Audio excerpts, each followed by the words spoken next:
Природата се обновява и на нас не се иска вече да направим нещо ново за домовете, като бърз, бюджетен и чист начин това е смяната на пердетата. В това видео ще ви дам важни съвети как да изберете правилно пердета и да ги поставите, така че изгледайте го до край преди да пазарувате такива.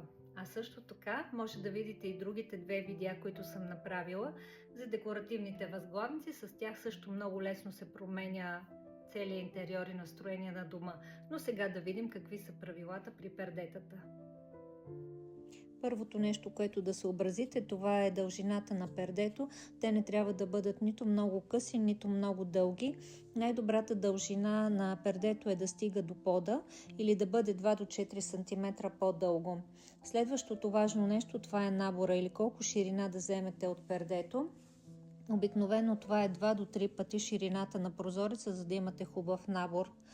Ако имате корнизи, то корниза трябва да е поставен по-високо от самия прозорец.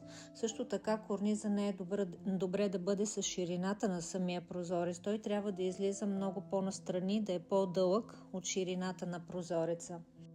Това са едни от основните правила при поставяне на пердета, а от вас вече е избора на какъв плат ще сложите и какво настроение искате да внесете в дома си.